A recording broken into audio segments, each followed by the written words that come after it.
organs. Now, we're moving in the direction that as soon as a person dies, his corpse is automatically dismembered to look for parts for other people. Something about that doesn't quite No, and sound it actually right. doesn't work that way, and that's actually why there's such an acute shortage. Actually, to be an organ donor, you have to die in just exactly the right way. So even if you say you want to be an organ donor, the probability is that you won't be allowed to be.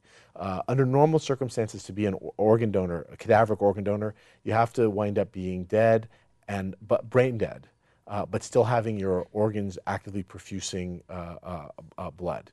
So it's really only for people who have really severe trauma to the brain or some kind of really severe head bleed that winds up being so bad that it winds up leading to whole brain death while you're in the hospital on a ventilator, keeping you alive. So as you can imagine, that's a pretty rare set of circumstances.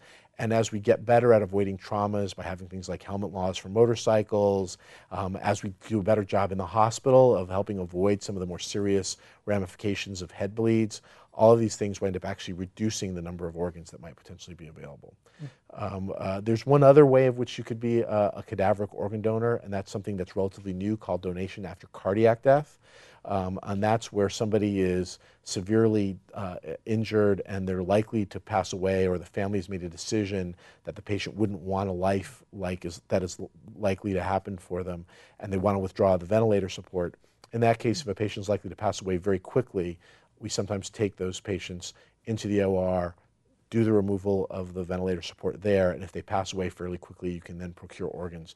But that's pretty rare. Only about 5% of cadaveric organs come about that way, and there's a big push in that direction, but it hasn't really panned out. Is there any likelihood in the future that we'll be able to grow organs in the lab so you don't need a live cadaver? Well, that's actually one of the hopes of stem cell research. So the hope there is that we could, especially with induced pluripotent stem cell research, you could avoid the whole rejection problem.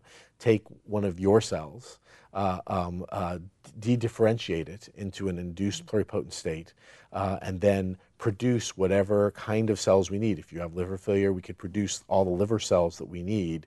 You'll need some scaffolding and some other things to be able to turn that into an actual functioning liver, but then we could actually turn it into something that's genetically your liver, so you're much less likely to reject it, and then transplant that. So that's a long way off in the future, but that's the future that everybody's hoping for. Let's talk a little bit about life extension technologies enabling people to live longer. What are some of the ethical issues involved with that? How much should we spend in the way of resources to give people a little longer life in the hospital, maybe? So let me distinguish a couple of different things. So one is technologies that are aimed at sort of really making people stay younger a lot longer. And there's certainly geneticists who've been able to take things like planaria, which is a kind of worm, and dramatically increase their lifespan and allow them to essentially age much more slowly. And so there are people trying to do research and find some of the sort of keys to eternal youth, ways of finding out ways of making us stay much younger, much, much longer. That research is very interesting, has a lot of potential, but also does have some ethical ramifications.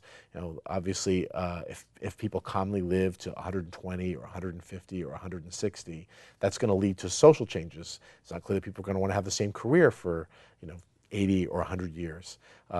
So socially, that's going to, I think, be something that we're going to have a lot of challenges to deal with, what it would mean for that kind of life extension to take place. On the other hand, I think we have to also recognize that in a way we've already lived through that.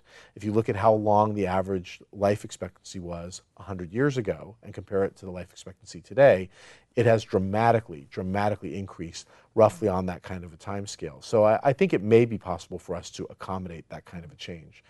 We also have to think about the issue of, again, the justice about how those things are distributed. Are we going to have a future where people who are affluent and Caucasian live to be 150, while the average age for African Americans living in the inner city is 50 or 60? Well, is equality a desired goal? I mean, should people try to get as much life as they can, regardless of whether other people have the same amount? And when we're talking about ethics, do we have a fixed ethical system that we're trying to adapt medical science to, or are the ethics themselves evolving as we go along? Well, I think the issue of justice and equality is very central to thinking about healthcare in particular. If you're thinking about life extension as not an enhancement but as a medical technology, then the idea that we would distribute that based on wealth is, I think, something that most people recognize as problematic. Well,